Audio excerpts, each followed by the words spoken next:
Paixão segundo GH é simplesmente o livro mais insuportavelmente difícil, não só da lista FUVEST 2027, mas de todos os tempos, de qualquer lista da FUVEST que já teve.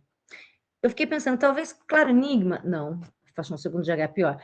Os poemas do Gregório de... Não, a Ilustre Casa de Ramírez, não. O pior de todos os livros da lista FUVEST é a Paixão segundo GH.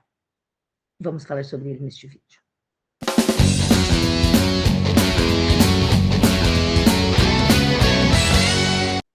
Bom, estamos aqui em maio de 2026 e eu acabei de passar pela minha paixão, meu calvário, né? Até a paixão de Cristo, até a paixão segundo GH, e a paixão de Ju Palermo é ter que dar aula sobre esse livro, que eu mesma não entendo muitas coisas, tá? Foi um processo bem difícil e muito chato, desesperador. Quem me acompanha lá no Instagram sabe que eu vivia reclamando nos stories, tipo, cara, não sei como eu vou fazer daqui para frente, por hoje é isso, eu não aguento mais. E aí o que eu resolvi fazer para aqui para o YouTube é colocar para vocês trechos da aula de encerramento do meu curso sobre Paixão segundo GH, né? Se você não sabe, está perdendo. Eu tenho um curso que é o Método Bisturi, em que eu leio do começo ao fim todos os livros para você, leio o livro inteiro e vou te explicando enquanto leio. Depois de fazer isso aqui com esse livro aqui, qualquer outro livro fica muito fácil, né? Então, eu tenho esse curso. Você consegue comprar, se você quiser, só esse curso, só a Paixão segundo GH, né? Vai estar disponível só esse curso. Você consegue comprar, por exemplo, o Combo das Obras Novas, as obras que entraram esse ano em relação ao ano passado, ou o Método Bisturi, que sempre compensa financeiramente, porque você tem todas as obras da FUVEST. Eu faço da Unicamp também, e existe o Combo FUVEST Unicamp para você comprar. E o que eu trago aqui para você, como eu disse, são trechos da aula final disso aqui, em que eu vou dar uma resumida e falar dos pontos principais e falar também um pouco dessa sensação horrorosa que é não entender, né? Como é ruim a gente não entender. Então, apesar disso, do que dá para ser entendido, eu trago a análise principal dos pontos-chave aqui desse livro, que é, para você que estiver perdido, a história dessa mulher burguesa na década de 60, o livro é de 64, né? Que está ali de boa no seu apartamento, a empregada foi embora no dia anterior, e ela vai até o quarto da empregada, porque ela acha que vai estar tudo uma bagunça, ela gosta de arrumar, uma mulher que gosta do controle, né? Ela vai arrumar o quarto, e quando ela chega no quarto, o quarto está limpíssimo. E a empregada que foi embora arrumou o quarto, livrou toda a bagunça e fez um desenho a carvão, né, na parede do quarto. E ela, quando a GH abre o armário, ela encontra uma barata. E aí ela vai entrar num surto e ela vai repensar, ela vai entrar numa crise existencial e toda a existência dela ela vai pensar enquanto ela olha aquela barata, e aí ela espreme a barata solta uma massa branca, e ela vai ter várias reflexões sobre a vida e tudo mais, até que ela resolve pôr na boca a massa branca da barata. Basicamente é isso. É que não dá para falar desse livro só dessa forma, porque o livro não é sobre o enredo ou sobre o que acontece, mas sobre as reflexões na cabeça da GH. É um livro horrível, é um livro que eu odeio, é um livro insuportável, mas eu fiz o meu esforço, o meu melhor, para tentar explicar isso enquanto lia. E aí o que você vai ter aqui agora, então, são trechos dessa aula final de encerramento do meu curso sobre esse livro, tá? É um parto, né? É um parto natural, é um parto sem anestesia. E, na verdade, se a gente parar para pensar, ela já anunciava isso aqui para gente no título, né? A Paixão segundo GH. Eu vou começar essa análise por aqui, tá? Essa análise final. Vamos começar por aqui a análise do título A Paixão segundo GH. Esse paixão não tem o sentido de paixão de amor, né? É a paixão que a gente relaciona com a paixão de Cristo, no sentido religioso, no sentido cristão, né? É uma jornada ritualística. E paixão vem do latim passio, que significa justamente isso, sofrimento, submissão a uma força externa. Na Bíblia, a paixão de Cristo são as etapas de sofrimento e de sacrifício que ele passa, de dor, até a ressurreição. E se a gente for ver aqui, a paixão da GH é esse sofrimento, essas etapas, esse processo que ela passa de perder sua identidade humana e renascer como matéria viva, em contato com o núcleo neutro da existência, né? A gente vai ter, ao longo do livro, várias referências a isso. Então, o deserto, que ela fala, né? Esse quarto no qual ela entra, da empregada, e que ela imagina que esteja cheio de coisa que, na verdade, está limpo, esse deserto, como o deserto no qual Cristo vai para ser tentado, né? A tentação. E a própria ideia do comer a barata, que é o nojentíssimo aqui, bizarríssimo, dessa ideia, né? A barata como hóstia. A barata é a hóstia do mundo. Os católicos comem a hóstia para entrar em comunhão com o divino. A barata permite a comunhão com o real, com o mundo, com esse núcleo neutro da vida. E aí, paixão segundo GH. Esse segundo também imita uma linguagem bíblica, né? Evangelho segundo São João, segundo São Mateus. Aqui a paixão segundo GH, mostrando que essa é uma experiência pessoal, é o relato, o testemunho pessoal de uma revelação que GH teve. Eu posso entender tudo isso como uma pira muito louca da mulher rica, branca, que não tem mais o que fazer, né? Ou eu posso entender isso como esse processo mesmo muito pessoal e muito filosófico, muito existencial e muito metafísico da mulher repensar toda a sua existência e toda a sua questão humana e se despersonalizar, essa é uma palavra bastante importante, né? E aí eu posso gostar ou não gostar, você está autorizado a não gostar, você está autorizado a gostar e achar lindo, né? O que a gente precisa é tentar entender minimamente. E essa é uma grande questão, porque aqui no livro o intelecto é uma barreira, né? A GH passa o livro todo tentando entender a sua experiência e no fim ela acaba desistindo. Então, é natural esse sentimento nosso, meu bastante, de não entender, porque parece-me que a falha é o objetivo. Eu encontrei bastante isso nos materiais que eu pesquisei para estudar, né? A Clarice queria meio que fazer a gente sentir isso. É uma grande filha da puta, de uma sádica, né? O livro também é sobre isso, sobre o fracasso das palavras, como a gente não consegue entender as coisas, porque usamos a mediação da linguagem, e a mediação da linguagem é falha para a nossa relação com o mundo. Então, é natural que a gente não entenda. É um livro feito para causar o desconforto. E aí é disso, gente, tem gente que gosta de tomar choque, né? Tem gente que gosta de apanhar, tem gente que gosta de assistir filme de terror e levar susto. Para mim é uma coisa extremamente incômoda. Isso aqui para mim é extremamente incômodo. Para outras pessoas, meu Deus, que maravilhoso. Então, independentemente de você gostar do filme de terror ou não gostar do filme de terror, você tem que entender para que serve o filme de terror. Ele serve para te dar essa descarga de adrenalina, ele serve para te assustar, ele serve para mexer com as coisas que você tem, de que você tem medo, ou enfim, te dá um susto, mas depois do susto, você, né? A gente ri às vezes, né? Toma um susto, você tá assistindo um filme, aí vem aquele negócio, por que que a gente ri? É quase como se é uma catarse, né? Para usar um conceito bem simplificado de Aristóteles, mas um pouco dessa ideia de que ai, que susto, que bom, tipo, ai, que bom que não é de verdade, né? Um simulacro de morte, mas no fim tô vivo e só estava brincando com aquilo. Eu não sei se eu estou conseguindo me expressar, primeiro porque é isso, a linguagem falha, segundo porque eu estou doida da minha cabeça com esse livro, né? Mas a ideia é um pouco essa. Independentemente de você gostar ou não gostar, eu preciso entender. Nossa, eu odiei esse livro. Nossa, eu amei esse livro, mas o que ele queria fazer? Ele queria causar isso. Eu olho para isso e falo, mas que merda, eu tenho tanta coisa melhor para fazer da minha vida. E há quem olha e fale, nossa, que gostoso esse mergulho no pensamento metafísico, filosófico, profundo, né? De todo modo, é isso, é um livro sem enredo, né? Não tem uma historinha que acontece. Tem, o que acontece no livro? A GH entra no quarto da empregada, vê lá os desenhos, vê lá a barata, fica viajando na vida, come a barata, ou come a massa branca da barata, não dá para saber, porque na hora ela tem uma espécie de vertigem e ela faz isso meio inconscientemente, digamos assim, né?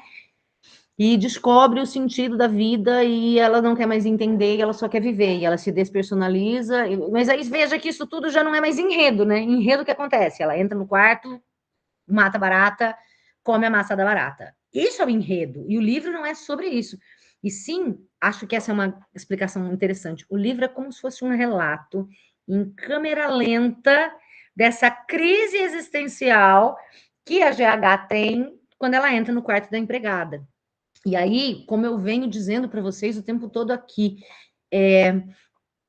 esse livro é um livro muito complexo. Tem muitas partes que eu passo sem entender nada, né?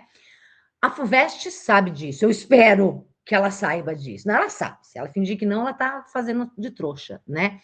Mas estudiosos profundos estudiosos das camadas mais profundas da metafísica, da psicanálise, do pensamento humano, da filosofia, da filosofia existencial, reconhecem que este é um livro difícil, que esse é um livro complexo. Tem partes que eles também não entendem. Cada parágrafo aqui daria um semestre de curso. Não é isso que a FUVEST vai exigir, ela não pode exigir isso de um aluno vestibulando, né? Existe uma questão, uma barreira de idade aos 17, 18 anos, que é a média dos vestibulandos. Ah, tem gente que presta vestibular com 60. Tá, mas eu estou falando de uma média, a população média dos vestibulandos é uma galera de 17 anos que não tem essa análise, essas categorias exigidas para um mergulho profundo nessa obra. Então, quando a gente lê, eu estou tentando te tranquilizar e me tranquilizar, quando a gente lê isso aqui e fala, meu Deus, não entendi nada, é mentira, porque eu fui te explicando o que dá para entender, né, ao longo do meu curso aqui. Mas é dizer, ah, meu Deus, não entendi nada, não é verdade, a gente entende, mas tem muitas coisas que realmente está tudo bem não entender. Não é esperado que você, com 17, 18 anos prestando vestibular, entenda profundamente isso aqui, porque eu não sei se nem a Clarice entendia. E a própria narradora muitas vezes diz pra gente, eu não tô entendendo, ela termina o livro, ela termina a porra do fucking livro dizendo: o mundo independia de mim e não estou entendendo o que estou dizendo, nunca. Pois como poderia eu dizer sem que a palavra mentisse por mim? Nunca mais compreenderia o que eu disser. Ela mesma afirma que não está entendendo. Então tá tudo bem a gente também não entender tudo, né? Entenda, isso sim, que a FUVEST vai exigir da gente uma leitura num primeiro nível, numa leitura superficial, numa leitura de um degrau. O primeiro degrau eu desci. Nós não vamos descer as profundezas de Clarice Lispector, porque tem gente que passa a vida tentando fazer isso e não consegue. Então, não é o objetivo aqui que a gente entenda profundamente esse livro, e sim essa ideia geral da desconstrução. Não é um enredo, uma historinha de coisas que aconteceram com a personagem, sim esse processo de que é bastante importante, a desconstrução, a despersonalização, é quase o que sobra quando tudo aquilo que a gente pensa e que a gente colocou é retirado. E aí, desse modo, a gente tem aí alguns pontos-chave, né? O primeiro deles, a barata como espelho e essa ideia do neutro. Então, esse processo pelo qual a GH passa de vencer o nojo e se identificar com a barata, por isso a barata como espelho, né? Descobrir que há algo na barata que ela também tem e que isso é essa essência da vida, esse núcleo essencial da vida, que ela vai chamar de neutro. E a gente tem essa longa discussão em vários momentos do livro de que a vida real, quando a gente tira, e aí a despersonalização, a desconstrução, quando ela vai tirando as suas camadas humanas, que são as categorias do o que é bonito, o que é feio, o que é legal, o que não é legal, o que dá medo, o que é gostoso, né? Os temperos que a gente dá para a vida, ela vai chegar à conclusão de que a vida em si, esse núcleo, essa essência, o que é de mais importante, é neutro, é sem gosto. E a gente bota tempero na vida para poder encarar essa vida que é muito chata. A vida, de maneira geral, não é um filme de ação. Na maioria das vezes, ela simplesmente é. Aquele momento em que ela fala do relacionamento que ela teve, né, com um parceiro antigo e que era um feriado nacional, né, o dia de tédio, de não ter nada para fazer e que isso incomodava. Esse tédio, segundo ela, é a vida. E a gente não suporta esse neutro, então a gente tempera para dar um sabor. A gente tempera para dar um sabor, porque o neutro é o inferno, como ela vai dizer várias vezes, é demoníaco. Nós, como humanos, não conseguimos olhar para uma coisa e não categorizar, é bom ou é ruim, é quente ou é frio. É neutro, é morno.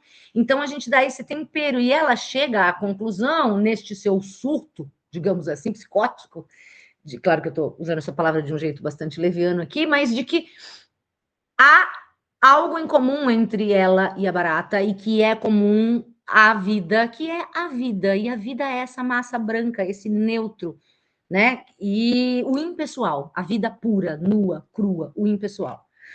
Para atingir isso, ela vai passar por uma outra coisa que é importante para a gente, que é esse processo da despersonalização, a perda do eu.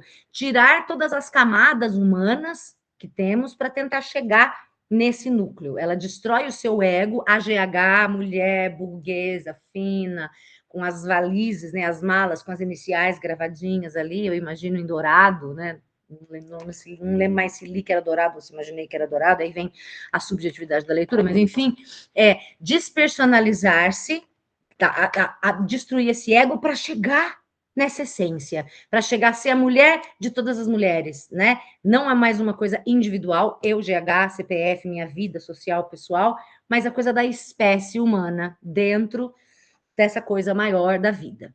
Outra coisa importante é essa crítica à humanização, a esse tempero que a gente usa para fazer com que a vida tenha graça, né? A vida, essa coisa, a vida é inumana, ou seja, ela não tem em si essas características, somos nós que colocamos essas características nela, e ela vai fazer uma crítica a isso, né? A vida é indiferente, é tipo a visão das plantas, super vejo, como disse várias vezes ao longo da nossa leitura guiada, uma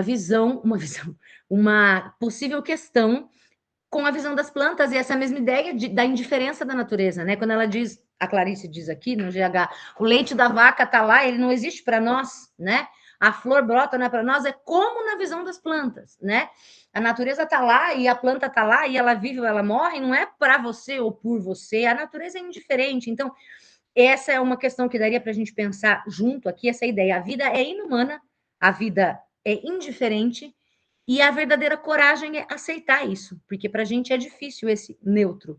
Por isso que a gente fica botando sabores. É o que ela chama da humanização. Por isso que a gente tem que desumanizar.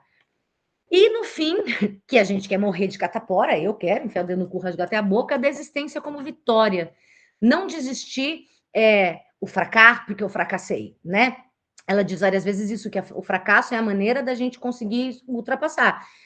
Eu quero fechar essa caneta. Eu consegui fechar, pronto, resolveu. Agora eu quero fechar essa caneta. Ah, meu Deus, eu não consigo. Eu vou tentar achar um jeito. Será que cala a boca? Será que se eu botar ela aqui, quando eu fracasso, eu tento de uma outra maneira. E aí, com isso, eu tô mais perto de talvez acertar, né?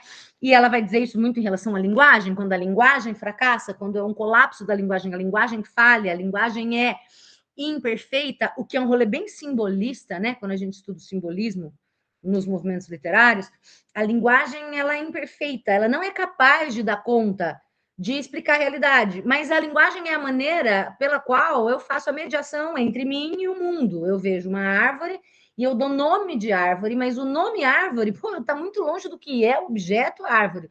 Mas a única maneira que eu tenho de interagir com o mundo, ou que nós estamos acostumados, é através da linguagem. Ela vai tentar usar isso também como uma das camadas da humanização e tentar tirar. E aí é o paradoxo: como é que eu te explico uma coisa sem explicar, se não for por meio da linguagem, né?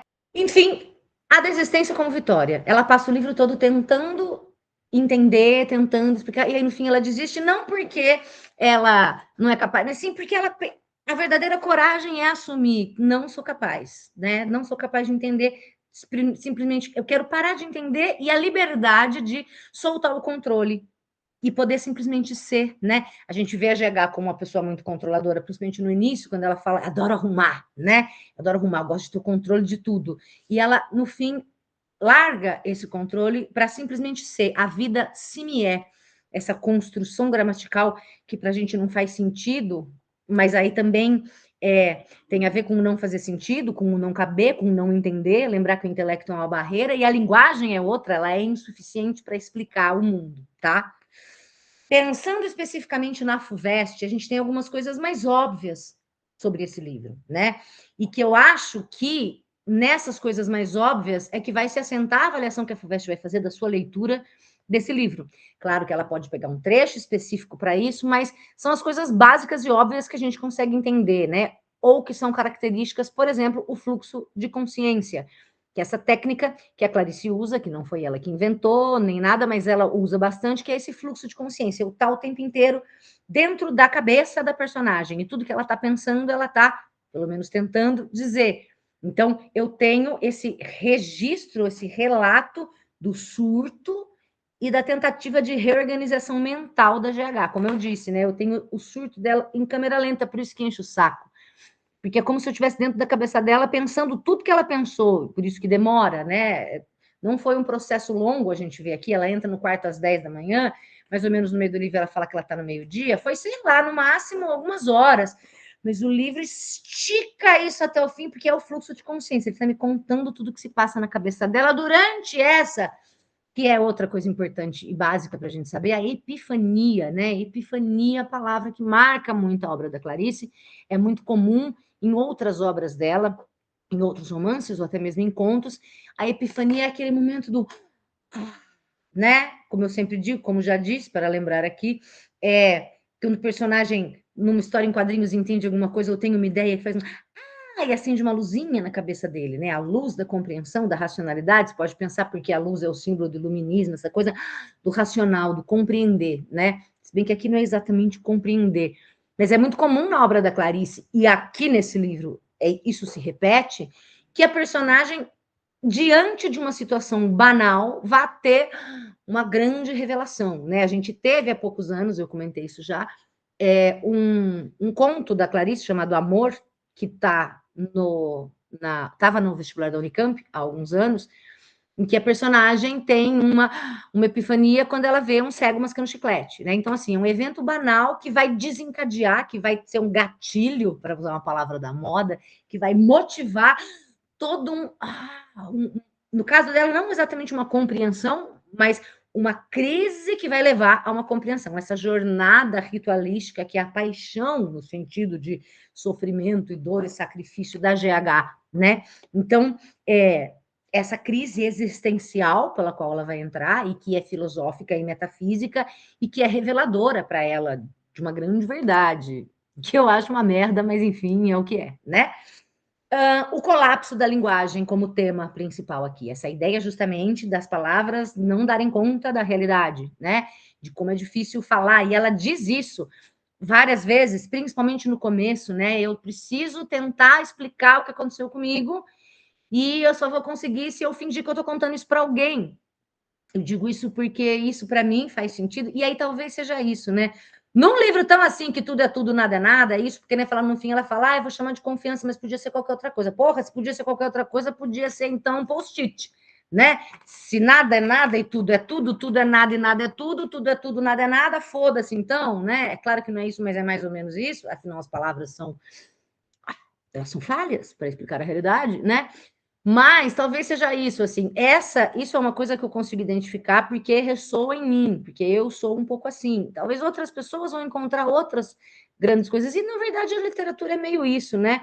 Como eu falei outro dia no story, Saramago, eu adoro o Saramago, porque as reflexões que ele propõe, para mim, fazem sentido, eu entendo, e assim, as reflexões da Clarice, eu tô cagando, eu não tenho essas grandes questões perturbadoras de assombro com relação à vida, e eu quero saber qual é o sentido da vida e a matéria, eu vou espiar e é proibido espiar, porque Deus não quer que a gente olhe no segredo, foda-se, mas para algumas pessoas, isso é super interessante, a pessoa se conecta, gostei, né? Talvez seja isso, eu tenho muito pouco a me conectar com a Clarice.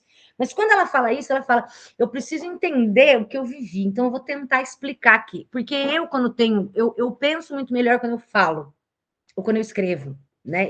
Essa coisa de tentar pôr para fora o que eu estou sentindo para me reorganizar, que é mais ou menos, às vezes, uma terapia, né? Na terapia, você é obrigado a falar, a tentar falar, tentar expressar em palavras o que está acontecendo com você. Para mim, nesse momento de tentar expressar, eu me organizo. Eu falo isso para o Ariel, meu digníssimo, às vezes. Eu falo, eu preciso falar sobre esse assunto. Eu não quero que você me dê uma explicação, uma resposta, uma solução. Eu só preciso falar. Porque enquanto eu estou falando, eu estou me organizando. Que é exatamente o que acontece aqui, né? Isso é uma tentativa dela de organizar essa experiência muito louca que ela teve, e ela está tentando falar. E aí, para isso, ela cria esse interlocutor e ela fala: me dá aqui sua mão. E esse interlocutor, ele é ambíguo, né? Porque somos nós que estamos lendo.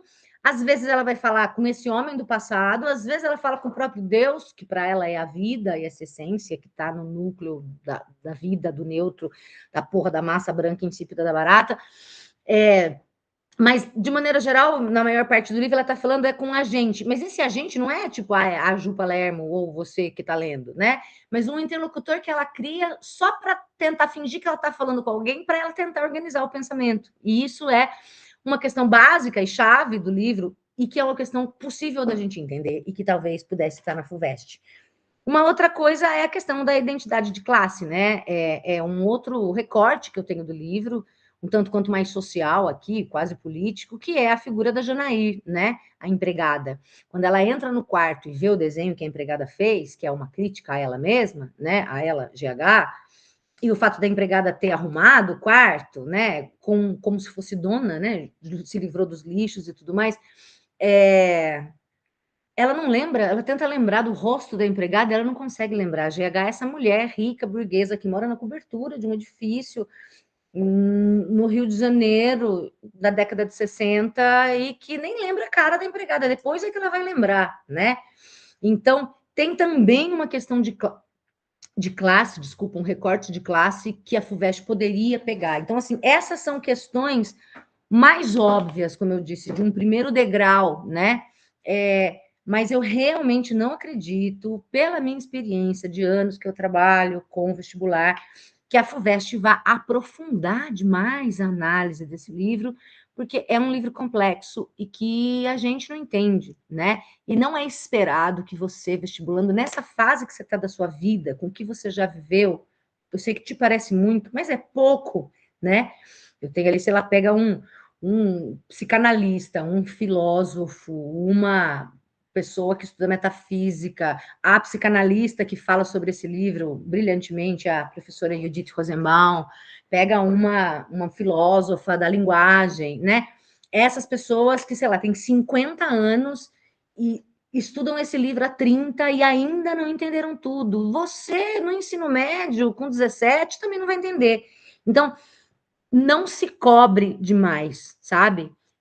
Eu acabo me cobrando muito, me cobrindo, ó Freud, eu acabo me cobrando muito. Eu disse, esse é o livro que foi o livro mais difícil da vida, assim, para fazer um curso sobre ele, né? Porque eu não me sinto suficiente, e na verdade eu acho que ninguém é suficiente para esse livro, mas eu não gosto dessa sensação de não me sentir suficiente. Então, eu pego a Ilustre Casa de Ramírez, que eu lembro que foi um curso que me deu muito trabalho, foram 15 horas 15 horas de curso gravado. O curso gravado é um terço do tempo todo, no mínimo um terço do que eu usei, né? Mas quando acaba a Ilustre Casa de Ramírez, porra, eu consegui te explicar tudo. Aqui eu não consigo te explicar tudo. Eu tinha lá os cento e não sei quantos, a caralhada de poema do Gregório de Matos, que a FUVEST fode a nossa vida também, né? Botou lá alguns anos, eram 14 horas de curso. Mas quando acaba, eu entendo Gregório de Matos, eu entendo esses poemas, né? Eu tive lá o Nebulosas, 14 horas também na FUVEST. 14 horas de curso, tenho meu curso, mas nessas 14 horas eu te explico todos os poemas. Eu entendo todos os poemas. Eu te explico todos os poemas. Você entende todos os poemas. Esse aqui a gente não entende, mas a intenção da Clarice muito provavelmente era essa, não era de que você entendesse, né? Então, vou repetir uma coisa que eu falei bastante também aqui ao longo do curso. A Clarice era pessoa perturbada, né? Comentei, a professora Judith Rosenbaum comenta que ela fazia psicanálise 5 vezes por semana e por anos, e o terapeuta chegou uma hora e falou, olha, vamos parar porque não está dando certo. Ela foi dispensada pelo terapeuta. Ele falou, é muito sofrimento, não consigo, né? Então, Clarice tinha esse pensamento, né? Tudo era um assombro, tudo faz ela pensar muito, nananã. E isso se conecta com algumas pessoas que são assim e não se conecta com outras que não são, né? Eu, por exemplo, não sou, essa perturbação me incomoda, mas para outras pessoas isso é maravilhoso. Independentemente de você estar do meu lado, no meu time, ou do outro lado, no outro time, o que você precisa é entender que esse não é um livro para a gente entender tudo. E isso para algumas pessoas é o maravilhoso, e para mim é que é uma merda. Porém, não pira, sabe? Eu piro e eu surto, mas o meu conselho é não pire e não surte, porque a FUVEST vai ter que fazer uma questão, uma análise sobre esse livro, levando em consideração quem é esse público, né? Não é uma prova, não é uma questão de uma prova para doutorandos em teoria literária de Clarice Lispector. Então, que tem uma bagagem ampla. Não, é uma prova para vestibulandos, pessoas que estão saindo do ensino médio. E num nível de ensino médio não é esperado que a gente disseque esse livro a ponto de entender tudo. No curso eu tentei te explicar o máximo que eu podia. Tem um monte de coisa que eu assumo que eu também não entendo. Mas o que dá para entender, nesse primeiro degrau, talvez um segundo, acho que eu desci talvez 2 degraus dessa escada com você para tentar te explicar. Conseguimos? Eu não sei. Eu termino com gosto amargo, me sentindo não suficiente. Mas, de novo, a sádica da Clarice, com certeza ela queria isso. Ela queria que o leitor chegasse no fim do livro com essas inquietações e também não se sentindo suficiente, né? É que não me agrada, obrigada. Vai fazer isso com outro que eu não estou afim, né? Ele fica por 2 anos na lista da FUVEST. Estou gravando isso aqui em maio de 2026, muito ansiosa para ver o nível de perguntas que a FUVEST fará com esse livro, né?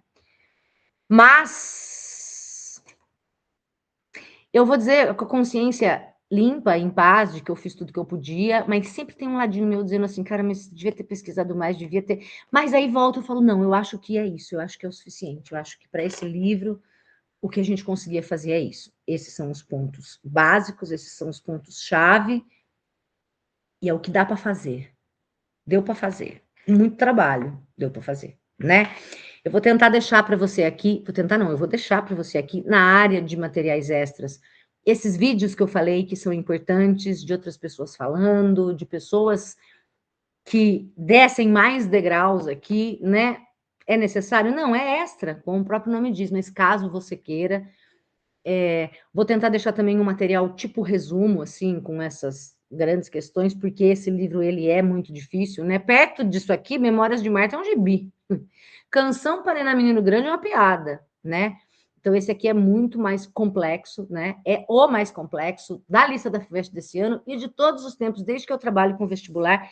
Talvez Claro Enigma se equipare, mas esse aqui do Drummond, que teve no vestibular da FUVEST há uns tempos. Mas esse aqui ainda é o mais encardido, né? E passamos.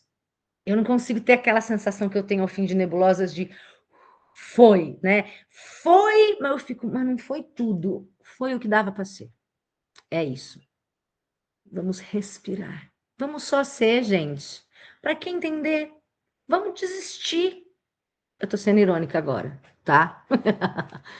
Obrigada por estar aqui comigo, por segurar minha mão, né? Por não ter soltado a minha mão nesse tempo aqui. Obrigada por apoiar meu trabalho. Você que é aluno do Bisturi ou que comprou esse curso só, enfim, estou aí tentando traduzir o que dá para ser traduzido das obras literárias para você, tá bom?